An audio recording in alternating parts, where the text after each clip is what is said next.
Hello, we are in the next part video of Bepin Chowdhury's Lapse of Memory. Before going to the second portion, let me give you all a brief recap. Bepin Chowdhury is a middle-aged man. His wife died few years ago, and as he is a childless man, he lived single. Reading thriller books is his hobby. One day, outside the bookshop, he saw a man, Porimal Ghosh. Porimal Babu gave all the details of him and Bipin Babu and said that Bipin Chowdhury went to Ranchi and Porimal was his driver. While Bipin Babu could not recognize this man, even he could not remember his trip to Ranchi. Porimal also said that one more person was Bipin Babu's fellow traveller, and that was Dinesh Mukherjee. Though Bipin Babu at that moment decided not to think about it, but still this incident was prevailing into his head always. He could not ever remember his trip to Ranchi. All he knows is that at that same time he went to his friend's house at Kanpur to spend Durga Puja. Finally, Bipin Babu called Dinesh Mukherjee to confirm his memory. But even Dinesh Mukherjee was helpless to help him because Dinesh confirmed that he had gone to Ranchi even with Bipin Babu on October 1958. Now, from part 3. After lunchtime, Bipin Babu realized that he couldn't possibly carry on sitting at his desk and working.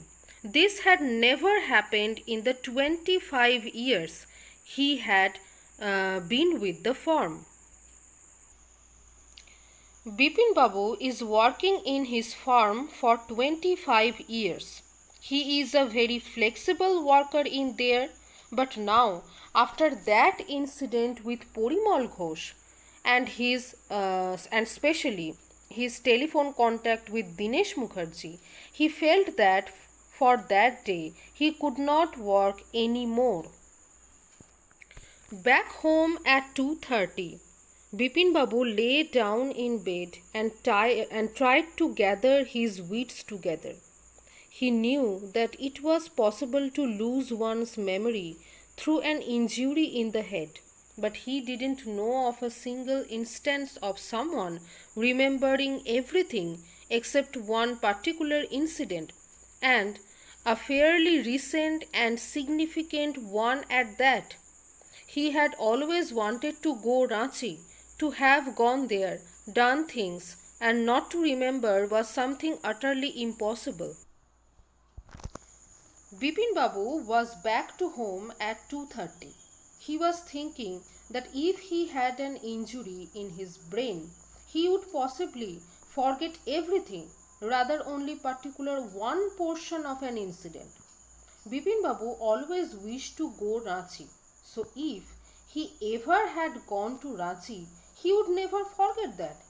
That is absolutely sure.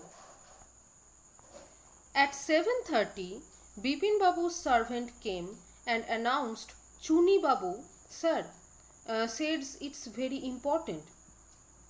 Bipin Babu knew what Chuni had come from. Chuni Lal had been at school with him. He had been having a rough time lately and had been coming to see him about a job. Bipin Babu knew it was not possible to do anything for him. In fact, told him so. But Chuni kept turning up like a bad penny. At 7:30, an old friend of Bipin Babu came to see him. It was Chuni Babu. Chuni Babu, that means Chuni Lal, is the school friend of Bipin Babu, and at that moment he was running out of money. He was badly needed a job. Bipin Babu had no chance to help him, but Chuni Babu always comes to him. Bipin Babu sent word that not only was it not possible for him to see Chuni now, but not in several weeks.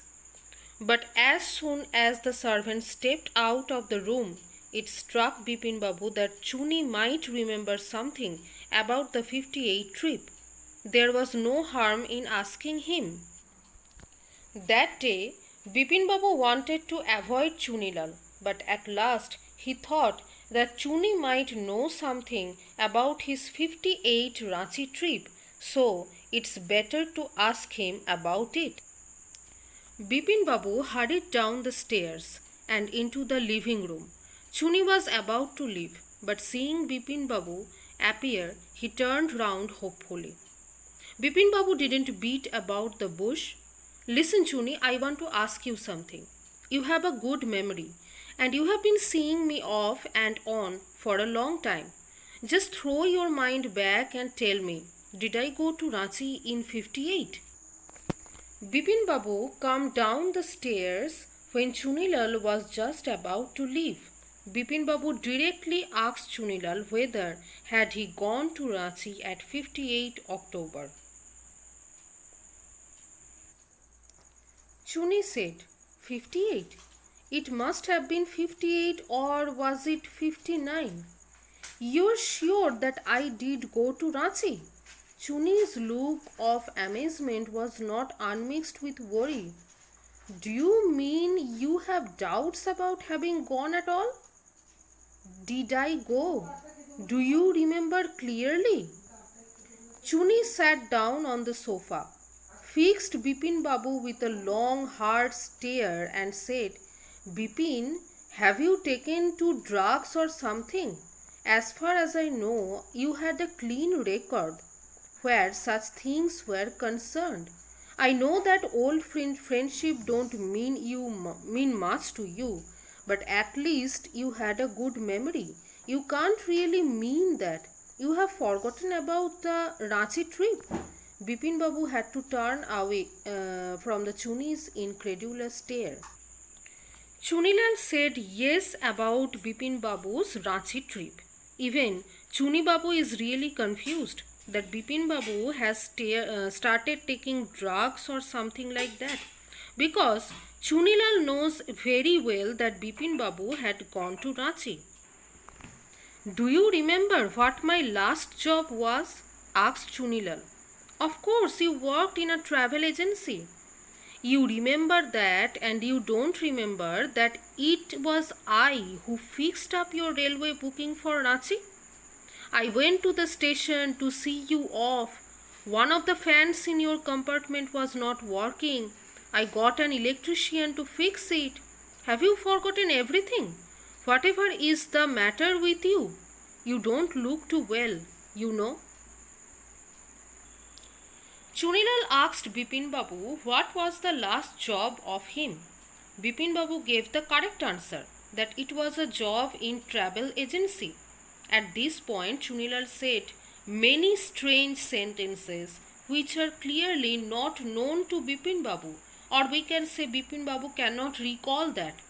Chunilal managed Bipin Babu's ticket to Ranchi, and even he went there to see them off. One of the fans in Bipin Babu's compartment was not working well, and Chunilal fixed that by calling an electrician. These things are clearly new to Bipin Babu, or we can say he cannot recall that. Bipin Babu sighed and shook his head. I have been working too hard, he said at last. That must be the reason. Must see about consulting a specialist. Doubtless it was Bipin's condition which made Chunilal leave without mentioning anything about his. So, in front of Chunilal, Bipin Babu confessed that he should visit a doctor, as his condition of memory is not that good. Chunilal left the place without saying anything about his job. Paresh Chando was a young physician with a pair of bright eyes and a sharp nose. He became thoughtful when he heard about Bipin Babu's symptoms.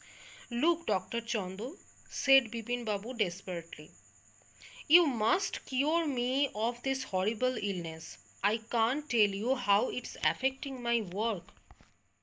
Dr. Chandu shook his head. "You know what, Mr. Chowdhury," he said, "I have never had to deal with a case such as yours.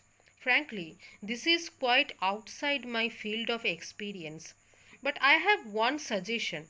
I don't know if it will work, but it's worth a try. It can't do no harm." Bipin Babu leaned forward anxiously. Bipin Babu visited a physician, Paresh Chandu, and requested him to cure him as early as possible because that is affecting his work.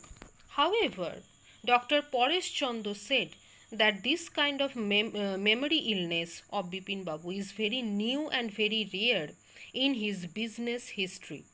So, he suggested Bipin Babu an idea. He also confirmed that this will do no harm to him. "As far as I can make out," said Dr. Chondo, "and I think you are of the same opinion, you must have been to Ranchi. But due to some unknown reason, the entire episode has slipped out of your mind. What I suggest is that you go to Ranchi once again. The sight of the place may remind you of your trip. This is not impossible, more than that I cannot do at the moment. I am prescribing a nerve tonic and a tranquilizer. Sleep is essential or the symptoms will get more pronounced." Dr. Chandu said Bipin Babu had gone to Ranchi, but due to some reason that portion of memory is missing from his brain. So, doctor suggested to go again to Ranchi to visit those places that might help Bipin Babu to recall things, and inside of that, doctor prescribed a nerve booster and a sleeping pill to make the nerve of Bipin Babu strong. Bipin Babu felt somewhat better the next morning. After breakfast, he rang up his office, gave some instructions, and then procured a first-class ticket for Ranchi for the same evening. Getting off the train, the Ranchi, next morning, he realized at once that he had never been there before. Dr. Chando's advice, however, liked by Bipin Babu. He at once managed some holidays from his office and went to Ranchi, but when he got out of the train in there, he realized that he never been there before. It is totally a new place to him. He came out of the station, took a taxi, and drove around the town for a while. He realized that the streets, the buildings, the hotels, the bazaar, the Morabadi hill, with none of these he had the slightest acquaintance. Would a trip to the Hudru Falls help? He didn't believe so, but at the same time he didn't wish to leave with the feeling that he hadn't tried enough. So he arranged for a car and left for Hudru in the afternoon. At first, he took a taxi and wandered around the nearby local places, the streets, the buildings, the hotels, everything. He couldn't recognize anything. Then he thought to try Hudru Falls. Bipin Babu was already disappointed about everything, but still he wanted to give that a last try. At 5 o'clock the same afternoon in Hudru, two Gujarati gentlemen from a group of picnickers discovered Bipin Babu lying unconscious beside a boulder. When he came round, the first thing Bipin Babu said was, "I am finished. There's no hope left." What happened with Bipin Babu in Hudru Falls is out of purely excitement, or we can say too much mental pressure. He had taken too much mental pressure that anyhow he had to bring back those memories. So out of that excitement or disappointment, he had become senseless beside the boulder of Chowdhury Falls. But after all of these things, Bipin Babu could not recall his memory. Next morning, Bipin Babu was back in Calcutta. He realized that there was truly no hope for him. Soon he would lose everything: his will to work, his confidence, his ability, his balance of mind. Was he going to end up in the asylum? Bipin Babu couldn't think anymore. After coming back to Kolkata, Bipin Babu was truly out of hope. He thought that everything will go away from him. After this kind of illness of him, his money, his job, his confidence, everything is leaving him. He was feeling like that.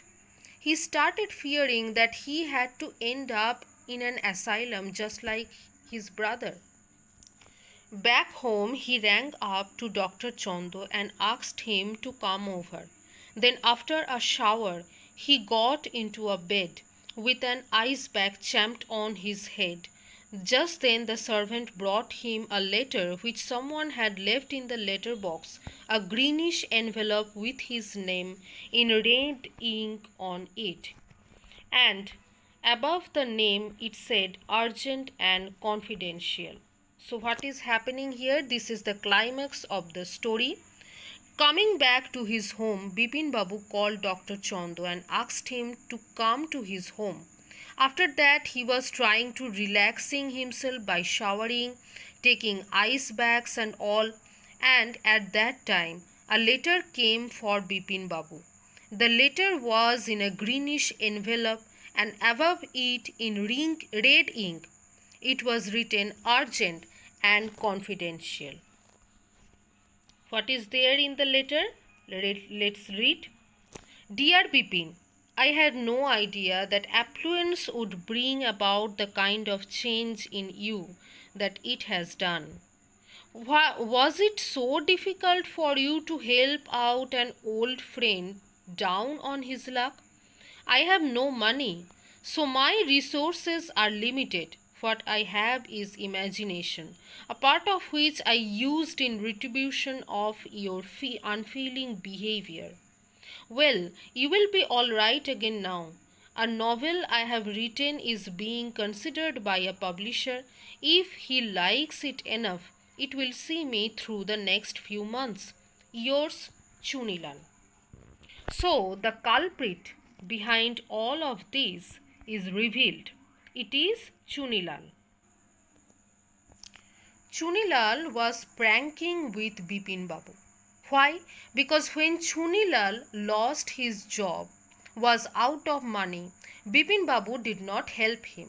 Chunilal always, in repeated times, came to Bipin Babu for help, at least for a minor job. But Bipin Babu refused to give when it was easy for him to help Chunilal.